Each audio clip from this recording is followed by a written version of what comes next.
Saya ada buat satu video tunjukkan cara penggunaan test pen untuk uji keterusan ni. Ramai pula orang tanya saya, bang ada tak multimeter yang senang nak digunakan, harga murah, function habis, ada tak? So jadinya saya cari, saya jumpa satu multimeter yang sangat-sangat sesuai untuk beginner yang baru nak belajar, yang baru nak DIY apa semua sekali. So ini adalah multimeter test pen. Senang sangat-sangat nak gunakan, Pak. Belum buka lagi ni, dalam plastik lagi ni.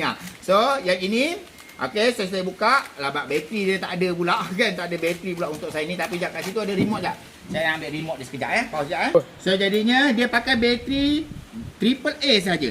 3 kali A saja. So, ambil bateri 3 kali A ni, masukkan kat dalam ni.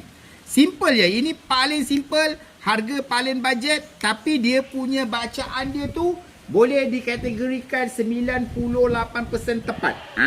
Sebab saya dah guna dah satu, tapi disebabkan korang tanya saya satu kali lagi, jadinya saya belilah lagi satu kali. Okey, nampak tak? Bila saya dah on ni, korang boleh nampak kat sini, saya cuba onkan lampu dia. Okey, jangan saya onkan. Okey, lampu dah apa? Dia dah hidup. Dia tulis kat situ apa? Dia tulis kat situ auto kan? Okey, jangan saya hidupkan lampu dia. Okey, nampak? Dia tulis kat situ auto. So, sebab tu saya kata dengan korang, ini adalah multimeter yang paling senang nak guna sebab dia auto. So, next, macam mana cara nak gunakan dia ni? Ini dia ada bagi prop ni. Prop ni, kalau letak dekat mana Prop ni, prop negatif ni, korang letakkan dekat belakang test pen ni. Nampak ni? So, sini cocok dekat belakang. So, dekat sini dia dah jadi satu positif. Muncung ni positif. Dekat prop ni dah jadi negatif. So, kalau kau nak cek apa? Nak cek keterusan. Okey, letak saja dekat sini. Sini hujung sini. Letak dekat sini prop. Satu lagi letak kat sini. So, nampak tak multimeter tu ni ada bacaan? Kan ada bacaan. Kenapa ada bacaan? Sebab test pen ni dia ada bacaan lah. Sebab dia ada rintangan, dia ada apa?